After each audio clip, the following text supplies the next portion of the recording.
Welcome back to Clark's Ring Rants. Let's get straight into today's video. Well, it was only a matter of time before this happened. The promoters are not happy with Dana White. We've got some promoter beef, and this time it's Oscar De La Hoya and Golden Boy Promotions sending a cease and desist letter to Mr. Dana White and Zuffa Boxing over alleged interference with Ryan Garcia. Let's talk about it. Just before we go any further, if you could do me a massive favour, hit that like button. And if you enjoy what you see here on the channel, hit that subscribe button as well. It helps the channel grow. Thank you very much. Back into the video. So we know the story by now. Ryan Garcia looks set to take on Conor Benn for the WBC welterweight world title. Las Vegas, September, I believe. September the 12th, the day they're talking about. And we were being led to believe that fight was going to be on Zuffa, which is strange for a multitude of reasons. A, I thought Zuffa didn't recognise the sanctioning body belts, so what's a WBC title doing on the line in a Zuffa card? And B, the small matter of Ryan Garcia's promoter, Oscar De La Hoya, his promotional company, Golden Boy, having exclusive rights to promote Ryan Garcia. So where does that leave us in terms of a fight? We all know Conor Benn is exclusively signed with Zuffa Boxing and Dana White, and Ryan Garcia is with Golden Boy and DAZN. So, what's going to happen? I'm just going to quote an article here that's on Boxing Scene. This is a quote from Ricardo P. Sestero, a Los Angeles-based law firm, and they say the following: Golden Boy has not approved of or agreed to the terms of any such Conor Benn bout, nor has Golden Boy been involved in the negotiations of any such bout. Accordingly, Golden Boy hereby demands you immediately cease and desist from any negotiations or discussions. So there you have it.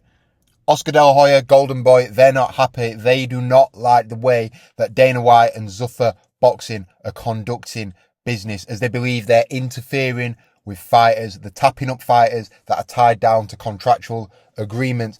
And I'll come on to it later in the video, but Ben Shalom is also not a very happy bunny with Mr. Dana White. But what does this mean for the Ryan Garcia-Conor Benn fight? We all just assumed it was going to be on Zuffa. You know, Dana White was talking pretty confidently. Ryan Garcia is pretty confident about the fight that's going to happen. Conor Benn seems pretty confident the fight's going to happen. But now Oscar De La Hoya has put his foot down. He's slammed the brakes on it, because I think this fight's got the potential to be a really big commercial event. And Oscar De La Hoya is going to want a slice of that pie, because I think it's going to be a very big, juicy slice of pie. He's not going to want that to go over to Dana White. And the fight sort of contradicts everything Dana White's talked about. You know, the WBC belt's going to be on the line. How is it all going to work? I've just got a few more quotes here to read from Oscar De La Hoya. So Oscar De La Hoya said, "There's no update on Garcia versus Benn. I'm hearing rumblings and rumours. Nobody's talked to me, and we obviously have the final say because I'm Ryan Garcia's promoter. This is the one thing I can tell you: we will work with every promoter, even if it has to be Dana White." So maybe Oscar De La Hoya is willing to work with Dana White, but let's make it very clear: Oscar De La Hoya ain't budging. He's going to be the lead promoter on any Ryan Garcia versus Conor Benn fight. So who do we think comes out on top in this one? Will Dana White get his way? Will the fight be on Zuffa and Paramount? Or will Oscar De La Hoya get his way? Is he going to be the lead promoter? He's happy to work with Dana White, but let's get it straight. This is going to be a Golden Boy show, maybe a co-promotional event, but he's Ryan Garcia's promoter. He's going to be the lead promoter.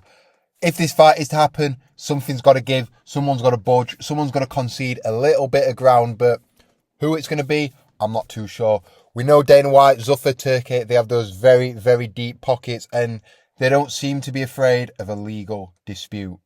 Interesting. We'll see what happens.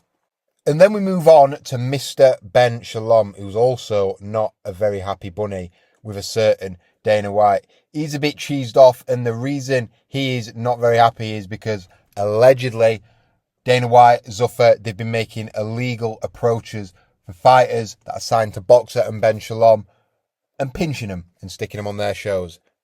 Ben Shalom, he did an interview a few days ago. I'll leave a link to that in the description for this video. And he said, "We have to protect our business because it's dangerous and damages aren't appropriate. We need to stop them from being able to take our fighters and our staff." So interesting words from Ben Shalom there. The interviewer did push him on that. He did press him for a more definitive answer. He asked him which fighters specifically have been taken. He touted some names, Billum Smith and Hickey, I think the other guy's name is, a middleweight. And Ben Shalom, he was a bit coy, he was a bit candid. He said, listen, I'm not going to say too much, but it's all going to come out in the following weeks. Dana White was asked about this. He doesn't seem too bothered about Ben Shalom.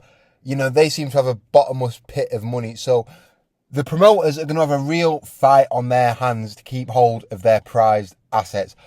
I think I've spoke about this in a previous video, but I think what the promoters are going to have to start doing, you know, your Bob Arums, your Al Haymans, if he's even still promoting, Eddie Hearn, Frank Warren, Ben Shalom, it's strength and unity in numbers over there on DAZN. That seems to be a safe haven, because if they're fractured and they're not speaking and they're arguing and they're not putting on cross-promotional events together, it's going to be easy for Dana White to come in and hoover up all their best fighters. So I really think they need to look at this situation and think, hey, you know what? It's strength in numbers. We need to stick together.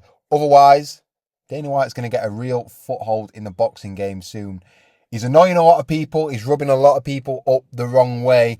But he seems to be making inroads into the sport of boxing. And the promoters, they need to put the foot down or else. But what do you think? Let me know your thoughts in the comments. Oscar De La Hoya sending cease and desist letters to Dana White.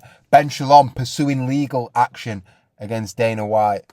Who's going to come out on top? Let me know your thoughts in the comments below. Don't forget to like this video, share, subscribe. Thank you for making it to the end of the video. I'll see you on the next one. Peace out.